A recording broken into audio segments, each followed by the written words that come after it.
ये 1630 का हिंदुस्तान है। सुनहरा भारत यहां तक आते आते आपसी कलह और फूट के कारण टुकड़ों में बढ़ चुका था। पूरा हिंदुस्तान विदेशी शक्तियों के शिकंजे में था। दक्षिण में आदिल शाही, निजाम शाही और कुतुब शाही शासकों की अत्याचारी नीतियों से चारों ओर त्राही त्राही मची थी। उत्तर से मुगल पूरे हिंदुस्तान पर अपना एक छत्र राज्य स्थापित करने के लिए बर्बरता की सारी हदें पार कर रहे थे। भारतवासी अपने ही देश में गुलाम बनकर जी रहे थे। ऐसे में एक वीर मराठा ने जन्म लिया। इस धर्मनिरपेक्ष योद्धा ने जीजाबाई और पिता शाहजी राजे भोसले के स्वराज्य के सपने को साकार किया। उस महान योद्धा का नाम था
भगवान, तो ये हार जाएंगे।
स्पर्धा का ये अंतिम फेरा है।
शांत रहा, शांत रहा, शांत रहा।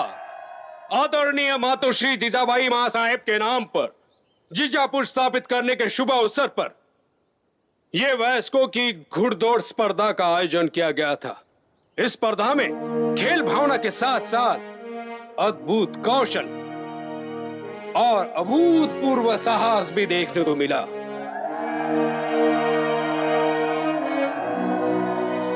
शांत रहिए, शांत रहिए। शिव शंभु ने चाहा तो ऐसे नामकरण के अवसर और भी आएंगे।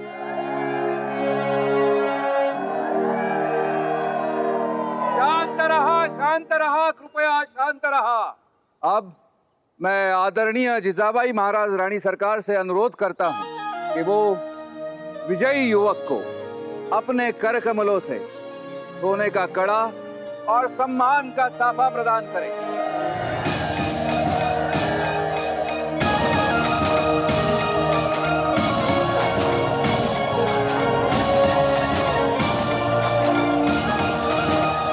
क्षमा कीजिएगा,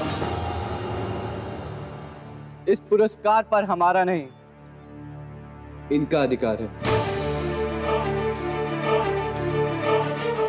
ये क्या कह रहे हो? सच कह रहा हूं, क्योंकि ये स्पर्धा वयस्कों की है और प्रथम आने वाला वयस्क प्रतियोगी यही व्यक्ति है। तो क्या तुम वयस्क नहीं हो? नहीं,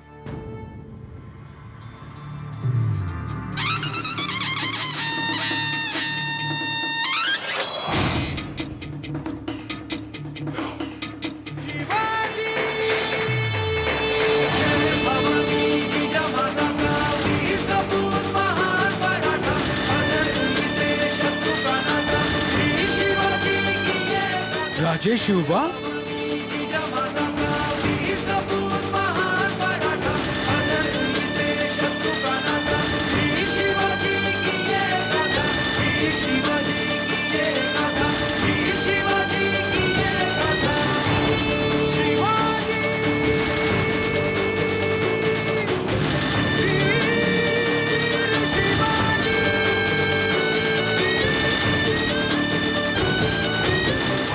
अब हम समझे आपके चेहरे के भाव इतने बदल क्यों रहे थे। आप पहले से जानती थी ना ये शिवबा ही है।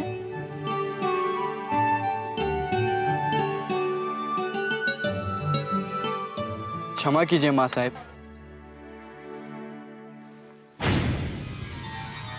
शाबाश बेटा, हमें गर्व है आप पर। आपने अपना जीता हुआ पुरस्कार इसके असली हकदार को देकर ये साबित कर दिया है कि हमारे राज्य में कोई किसी का अधिकार नहीं छीना।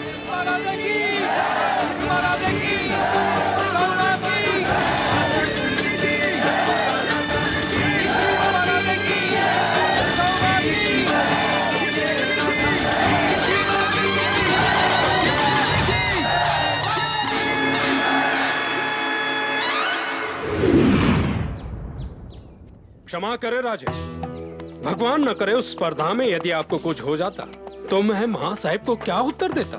वो तो स्पष्ट कह देती कि आप मेरे पुत्र को शस्त्र विद्या सिखा रहे हैं या उनको उनकी जान जोखिम में डालना। माँ साहब अपने शिवा को अच्छी तरह जानती है बाजी काका। परंतु आपका इस आयु में ऐसा दुस्साहस करना उचित है? क्या करता बाजी काका, अपने आप को रोक नहीं सका, इसलिए वेश बदलकर। देखा, हैदर बेग को कर न देने का परिणाम, सारा का सारा अनाज लेकर चले गए। अत्याचारी हैं। अरे भगवान को धन्यवाद दो कि केवल अनाज लेकर गए हैं। उसकी दृष्टि बाबा की बेटी पर पड़ती तो उसे भी उठा कर ले जाते। हे भगवान, अब हमारा क्या होगा?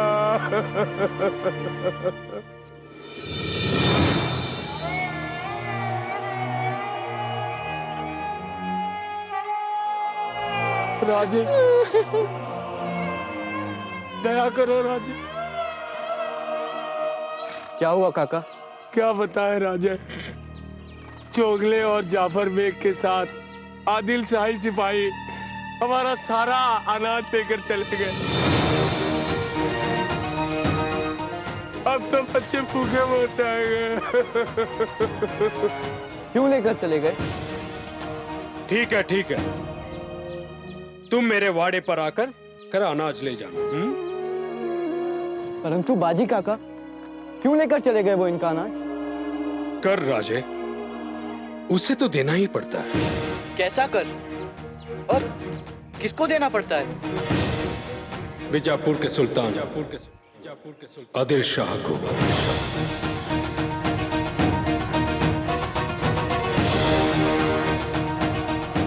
पर क्यों?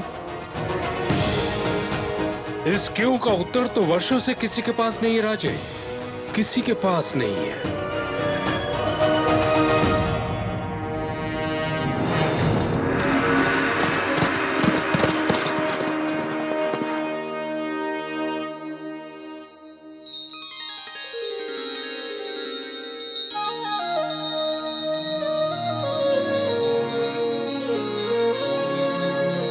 आई तुलसा भवानी, आज पहली बार अपने शिवबा को एक नए रूप में देखा है। अब हमारे सपने साकार होते दिखाई दे रहे हैं। बस यही कृपा दृष्टि बनाए।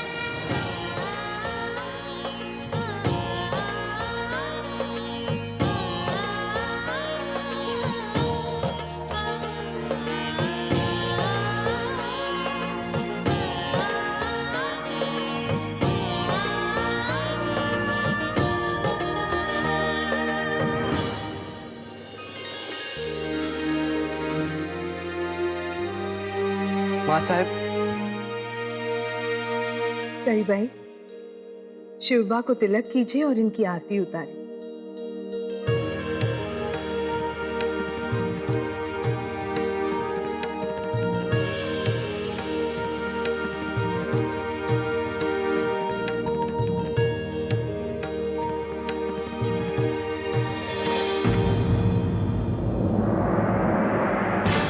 नहीं माँ साहब, मत करवाइए हमारा तिलक,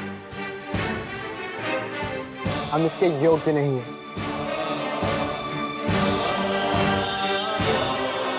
शिवबा, क्या हुआ? माँ साहब,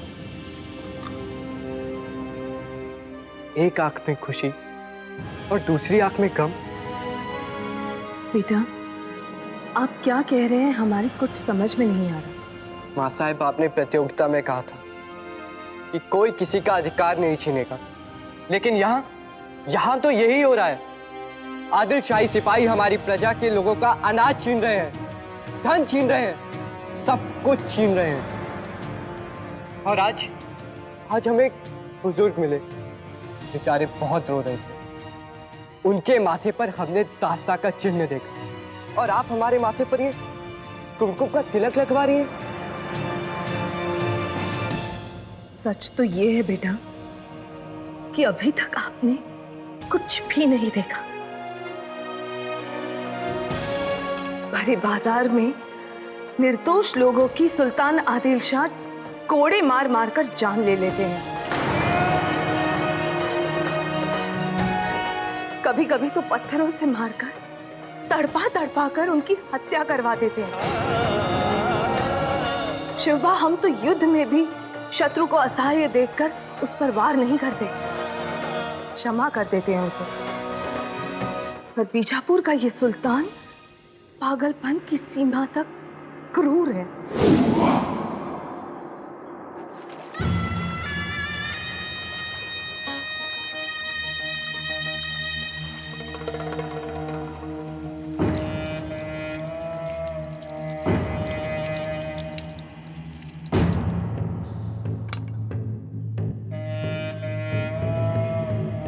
सचमुच हम तुम्हें बेहद चाहते हैं और तुम भी हमें उतना ही चाहती हो। अनीस की जिंदगी आपकी है अलीजा। हम जानते हैं कि तुम हमारे बगैर एक पल भी नहीं रह सकती, लेकिन आज हमें अपनी रियासत के मुआयने पे जाना है। जी हुजूर अलीजा, कनीज आपका इंतजार करेगी। इंतजार? नहीं नहीं, शायद तुमने उस राजपूत राजा की कहानी नहीं सुनी। जी नहीं। वो राजपूत राजा अपनी महबूबा से बेहद बेहद इश्क करता था, जैसे हम तुमसे करते हैं। उसे भी एक बार अपने महल से बाहर जाना पड़ा था, जैसे आज हमें जाना पड़ रहा है अपने रियासत के मुआयने के लिए। उस राजपूत राजा ने अपनी महबूबा को एक पैगाम भिजवाया कि मैं तुम्हें नहीं ले जा सकता, लेकिन मैं तुम्हारा दीदार करना चाहता हूं, जैसे हम तुम्हें ले नहीं जा पाएंगे, लेकिन ये चाहते हैं कि तुम्हारा खूबसूरत चेहरा हमारी नजरों के सामने रहे। सहनसीब कनीज को इस लायक समझा, फिर क्या हुआ अलीजा? फिर तो कमाल हो गया। उस राजपूत राजा की महबूबा ने अपने महबूब के हुक्म की तामील की। कैसे? अपना सर काट कर उसे भिजवा दिया। सुभान अल्लाह, मोहब्बत और कुर्बानी की बेमिसाल कहानी है। तुम क्या करोगी? हम तुम्हें ले नहीं जा सकते, लेकिन हम भी चाहते हैं तुम्हारे खूबसूरत चेहरे का दीदार करते रहें।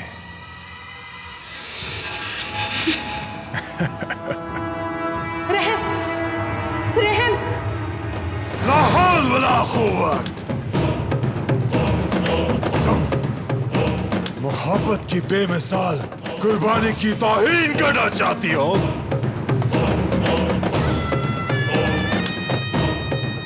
बाखुदा, हम तुम्हें बहुत चाहते हैं, लेकिन सदियों से चली आ रही इस कहानी का अंजाम बदलने का हक हमें नहीं है।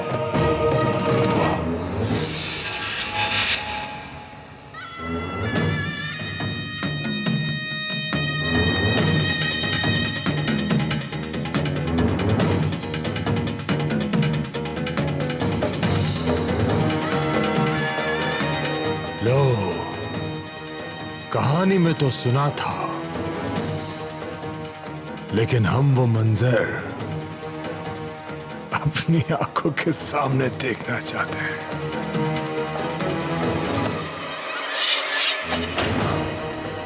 लो,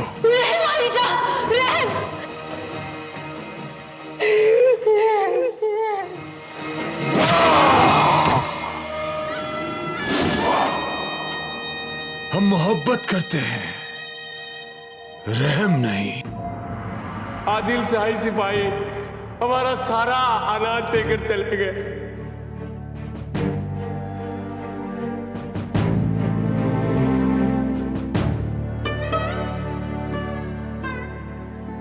आदिल शाही सिपाही हमारा सारा अनाज लेकर चले गए।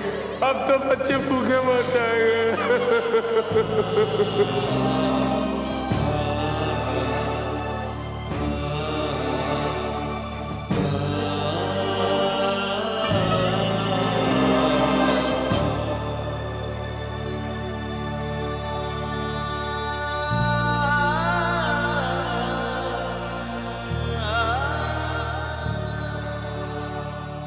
खाओ शिवबा, पूरन पोली तो आपको बहुत पसंद है।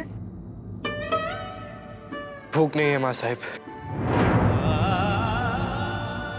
शिवबा, सामने आई थाली छोड़कर जाना भोजन का अपमान होता है। कैसे खाए माँ साहिब? बाहर हमारी प्रजा और उनके बच्चे भूख से तड़प रहे हैं और हम यहाँ बैठकर स्वादिष्ट भोजन करें। आप क्या कर सकते हैं शिवबा?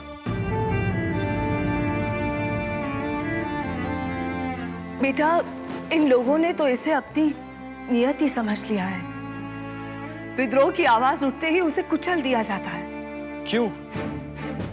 क्यों माँ साहिब? ये सब इतने विवश क्यों हैं? विवश नहीं है बेटा, ये तो हमारी विडंबना है कि हम संगठित नहीं हैं।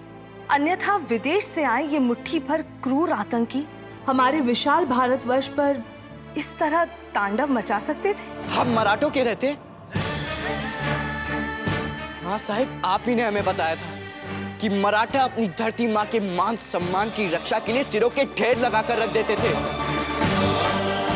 अब हम और अत्याचार नहीं होने देंगे। नहीं बेटा, किसी भी क्रांति का जन्म आवेश से नहीं होता। अपने देव, देश, धर्म की रक्षा के लिए भगवान राम की मर्यादा के साथ कृष्ण की नीति भी आवश्यक है। इसके बिना ना तो हम संगठित हो पाएंगे और ना ही इन क्रूर अत्याचारियों की दासता से मुक्ति पाएंगे। तो माँ साहिब, हम अपनी धरती को इन अत्याचारियों से मुक्ति दिलाएंगे।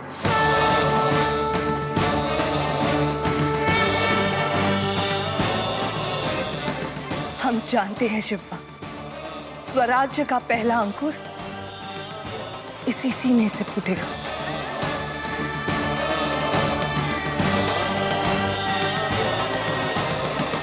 परंतु अभी नहीं।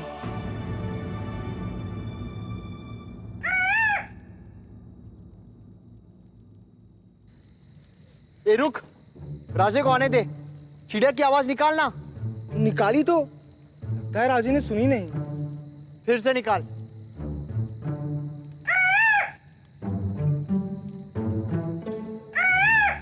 आगे राजे, चलो।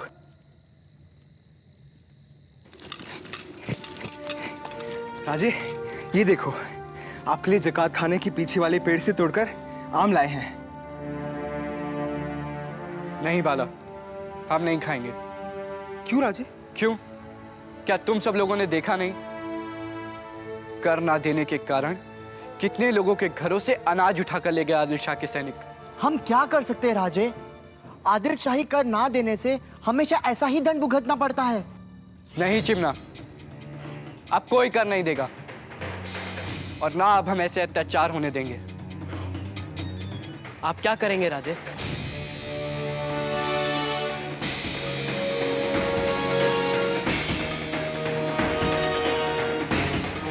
जकात खाने का अनाज उठा लेते हैं। बाप रे, फिर तो आदिल शाह के सिपाही हम सबको मार डालेंगे। कैसे होगा राजे? होगा। कैसे?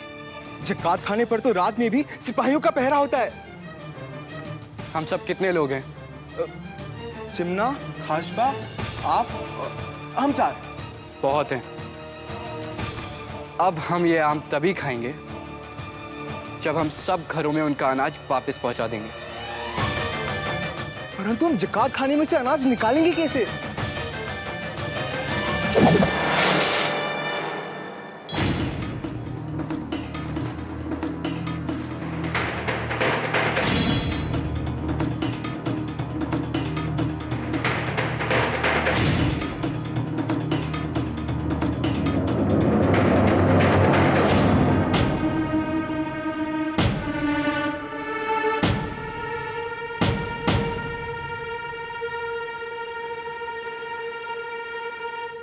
जफर बेग आया। जफर बेग आया।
कौन है?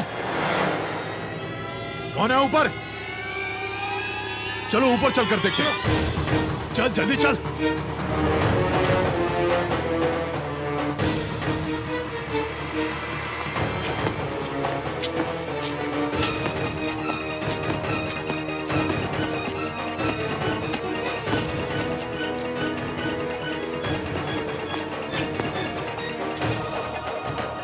कौन है वहां पर?